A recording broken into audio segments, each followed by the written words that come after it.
ક્રોધ લોભ કપટ ને હું ઈર્ષાનો ભરેલ છું. ના માફી પામું એવા માડી કર્મોનો કરેલ છું.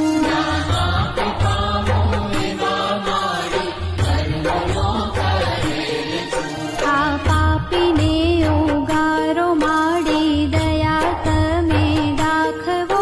તારા વિના મારું કોણ છે, કોનો ભરોસો રાખવો.